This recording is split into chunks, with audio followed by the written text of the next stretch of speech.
Bonjour à tous, j'espère que vous allez bien. On se retrouve aujourd'hui pour réaliser une carte que je vais envoyer à mon amie Cassandre et qui est du coup sous le signe du bélier. Et je vais donc vous montrer la petite carte que j'ai réalisée pour elle. Après avoir tamponné le doudou bélier de chez Shoe and Flower, j'ai laissé sécher. Alors je laisse toujours en général au moins on va dire 24 heures à peu près entre le tamponnage et le moment où je fais de l'aquarelle. Comme ça je suis vraiment sûre que mon encre Versafine est vraiment sec et que ça ne fera pas de bavure. Je suis venue donc mettre un peu de vert au pied de mon petit bélier et un ciel un petit peu plus intense. Alors au niveau des couleurs, je suis partie sur... j'ai fait un petit mélange pour le vert, c'est le vert de Hooker avec légèrement un peu de vert bleu Winsor. Et pour mon bleu, j'ai choisi turquoise de Phthalo avec un peu de bleu de cérulène. Voilà, c'est un petit mélange. J'aime bien le fait que ce soit assez uniforme au niveau de mon fond, donc je cherche pas à faire un ciel bien délimité ni un sol bien délimité. Là, oui, désolée, je suis un petit peu en retard par rapport aux images, mais je teste pour la toute première fois avec vous mes feutres Tombow ABT Pro, donc c'est-à-dire les feutres à alcool de chez Tombow. J'ai décidé de les utiliser pour comment on appelle ça, la fourrure du mouton. Et enfin oui c'est ça, la fourrure. Et du coup franchement j'étais pas du tout à l'aise. C'est vraiment un premier... voilà, j'ai pas encore assez de couleurs comme je vous ai dit pour vous faire vraiment des tutos qu'avec ça. Donc là je les ai utilisés que pour la fourrure et uniquement ça. Je pouvais pas l'utiliser pour le reste. Et donc j'ai essayé également, oui, pour les cornes également. Mais après vous allez voir, je vais vite reprendre mes feutres Tombow, les aquarellables. J'avais que ces couleurs là qui me permettaient de faire quelque chose on va dire d'à peu près sympathique. Je crois qu'un peu plus... Ouais voilà, là je vous montre légèrement parce que du coup je l'ai repris un peu près de moi, mais j'avais fait un léger test, enfin un test rapide plutôt. Sur un bout de papier là que vous voyez en bas à droite où j'avais réussi à faire un petit dégradé de couleur, mais c'est vraiment très léger, c'est très naturel en plus comme dégradé. Mais c'est vrai que sur le feuille, sur la fourrure du mouton, je voulais que ce soit quand même un petit peu plus prononcé et j'arrivais pas vraiment à faire ce que je voulais, donc bon, j'ai décidé de laisser sécher et d'y revenir plus tard, à la limite un petit peu plus tard. Je me suis posé aussi plein de questions, c'est que si une fois sec, est-ce que je peux revenir voilà, avec mes feutres ABT aquarellables, est-ce que je peux venir quand même mettre, alors sans les aquareller, mais est-ce que je peux venir quand même mettre quelque chose par-dessus? Voilà, c'était une question que je me posais, donc j'ai un peu fait les tests dans cette vidéo-là. Voilà, donc là j'ai pris mes ABT classiques et je suis venue aquareller le visage pour faire un petit dégradé, mais au final c'était trop léger pour moi. J'avais envie que ce soit plus prononcé, un petit peu plus franc. C'est vrai qu'avec les feutres à alcool, on peut faire deux styles différents. On peut vraiment, enfin je dis feutre à alcool, mais au final je suis sûre qu'avec les aquarellables on peut faire le même style. Peut-être pas exactement pareil, mais peut-être que le rendu est un petit peu plus fondu avec les aquarellables, puisque ça met peut-être un petit peu plus longtemps à sécher. J'avoue que je sais pas, faudrait que je fasse des tests, tiens. Je suis assez curieuse de ça. Mais c'est vrai avec les feutres à alcool, souvent on dit qu'on peut faire deux rendus, c'est-à-dire des rendus très francs entre par exemple les lumières et les ombres, où il n'y a pas de dégradé, c'est vraiment une couche de couleur claire, une couche de couleur moyenne et une couleur plus claire. Ou alors on peut carrément faire un dégradé de couleur, mais du coup ça se travaille plus longuement. Enfin bref, dans cette vidéo malheureusement ce sera pas le cas. Il me faut encore un petit peu plus de temps pour les ABT Pro, mais je trouve que j'ai pas encore... Enfin voilà, j'ai vraiment envie d'avoir plus de couleurs parce qu'à chaque fois je suis là, ah ouais mais en fait il me manque une couleur intermédiaire, machin et tout, enfin bref. La fille qui est jamais contente. Mais du coup oui, j'ai vraiment vraiment hâte de tester plus de choses avec les ABT Pro pour pouvoir vous faire des mises en couleur que à alcool par exemple, parce que je suis sûre que... Enfin voilà, c'est vraiment un truc qui m'intéresse moi vraiment beaucoup, donc j'espère que ça vous intéresse également. Moi en tout cas je continue ma mise en couleur cette fois-ci à l'aquarelle. Donc là sur cette carte là il y aura 3 médias différents, puisqu'il y aura l'aquarelle en godet, les feutres aquarellables de chez Tombow et les feutres à alcool. Donc c'est vraiment une carte mix média. Et encore j'ai pas fini, voilà, là je suis en train de vous montrer que je vais utiliser des poudres Magical, je sais jamais bien le dire. Enfin ce sont des poudres. Alors celles-ci c'est pas de la pigmentation à l'intérieur, c'est vraiment que des paillettes.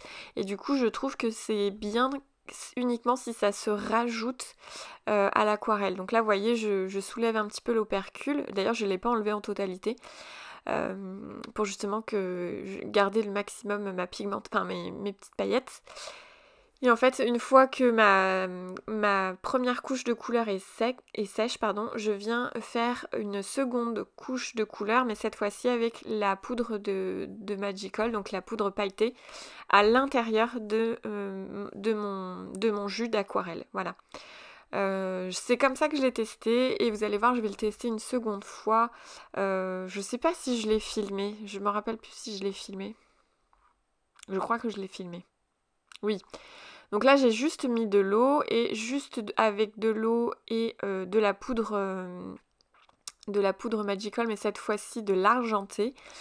Je viens juste avec de l'eau cette fois-ci, donc aucune pigmentation. Je viens rajouter cette eau pailletée finalement sur le fond qui existe déjà. Alors du coup c'est très très discret, ça fait nacré, c'est vraiment très très joli, ça ne rend pas du tout honneur en vidéo. Enfin clairement c'est assez frustrant de pas vous montrer à quel point c'est joli. Je vais quand même essayer, voilà, à la fin de... pas en fin de vidéo, mais là, très bientôt, je vais essayer de vous montrer à quoi ça ressemble, pour vous montrer les reflets. Alors, encore une fois, ça reste discret, c'est pas comme si on venait rajouter vraiment de la paillette. Voilà, c'est pas encore tout à fait sec, donc il y a également l'eau qui reflète, mais ça fait vraiment un fond nacré, en fait. Voilà, je pense que le mot nacré est plus juste que pailleté au final. Alors, comme d'habitude, je viens encore une fois avec mes feutres Tombow rajouter des zones d'ombrage pour accentuer justement mes zones d'ombre et de lumière, pour que ce soit un petit peu plus dynamique au niveau de la mise en couleur. Puis j'ai rajouté des tampons de la même collection, hein. Ça fait partie de la même collection, c'est des petites poussières d'étoiles, on va dire. Et voilà, seulement à la Versafine noire. Je passe maintenant à de l'embossage à chaud, donc je viens tamponner là avec mon petit poussinet anti-statique sur ma carte. Alors je l'avais fait hors caméra et je l'ai refait une seconde fois. J'avoue que ça, ça arrive que j'oublie, et souvent j'ai grave les boules quand j'oublie, mais voilà, quand j'oublie pas, j'y vais assez longuement. Je sais pas si c'est nécessaire ou pas, mais j'ai l'impression que plus on le fait, moins il y a de chances que ça soit pas tamponné correctement. Enfin, embossé correctement plutôt. Donc là, avec ma poudre dorée de chez Aladdin, et je viens du coup faire en sorte qu'il y ait de la poudre partout avec un petit pinceau, mais vraiment j'y vais légèrement pour pas détruire non plus. J'enlève si jamais il y a quelques petites poudres qui est restée et qui n'a pas à être qui est pas au bon endroit, on va dire. Je l'enlève avec mon petit pinceau et j'enlève tout, je débarrasse, puis je vais chercher mon Heat Gun, qui doit être un Heat Gun Aladdin aussi. Ça fait tellement longtemps que je l'ai, celui-là, j'avoue que j'en suis pas 100% sûre, mais en tout cas il ressemble beaucoup à celui d'Aladdin. Et puis du coup je commence donc je fais chauffer toujours un petit peu en dehors de ma carte, on va dire. Je laisse un petit peu le chauffer, puis après je le prends, et puis voilà, je laisse opérer la magie de l'embossage à chaud.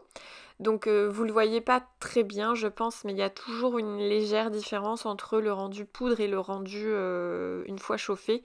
C'est un rendu tout de suite plus lisse, voilà, c'est vraiment très très joli. Et voilà, clairement ces deux petits éléments en embossage à chaud doré, et ben moi je trouve ça trop joli. Je prends les mots qui sont sur la planche de tampon bélier et donc je tamponne le mot bélier en bas. Je vais également tamponner d'autres mots pour aller avec cette petite carte. Le texte, je préfère le tamponner en noir. Je trouve, enfin voilà, c'est encore une fois, c'est une question de goût. Du coup, il y a marqué tout en énergie. Et je sais plus si j'ai choisi la petite phrase qui est écrite un peu. Voilà, à la recherche de nouvelles aventures. Je trouvais que ça allait très bien pour ma copine Cass. Donc j'espère que cette petite carte lui plaira. Et je vais bien évidemment rajouter des tampons avec mes Distress Oxide dans les couleurs... il me semble que je sais plus, oui j'ai choisi bleu et vert, voilà. J'ai essayé de choisir forcément un bleu et un vert qui était le plus proche de mon fond. Et je suis venue donc tamponner des petits éléments tout autour de ma carte pour rajouter un petit peu de... Je sais pas comment dire, mais voilà, pour que ce soit plus joli. J'aime vraiment beaucoup rajouter voilà, des petites écritures, des petits éléments fleuris, enfin des petites choses comme ça, ça rajoute enfin ça rajoute sans forcément enfin moi en tout cas j'aime bien ce style. Après je comprends que certaines personnes aiment quelque chose d'un petit peu plus épuré. Moi j'aime bien les deux en fait. Je suis pas difficile. Avec un embout mousse et du coup ma Distress Oxide qui s'appelle Faded Jean, que je prononce forcément hyper méga bien avec mon accent anglais. Et bien je fais un contour à ma carte pour encore une fois rajouter un cadre, voilà, c'est ça, un cadre à ma carte, et vous allez voir, ça va la faire ressortir sur mon fond blanc. Je le fais pas tout le temps, c'est pareil, encore une fois, c'est une question de goût. Moi j'aime bien le faire de temps en temps. Là en tout cas, je trouvais que ça s'y prêtait bien, et du coup je suis très contente du résultat. J'espère que mon amie Cass, elle, va apprécier également. Pour le papier fond de carte, c'est du papier aquarelle 300 grammes de chez Action. Si vous me suivez depuis longtemps, vous savez que j'utilise très très souvent ce papier-là pour me faire un fond de carte. Et donc voici le résultat final de cette petite carte. Moi je la trouve trop mignonne. N'hésitez pas à me dire ce que vous en pensez en commentaire. Et je vous souhaite de très belles créations et à très bientôt dans une prochaine vidéo.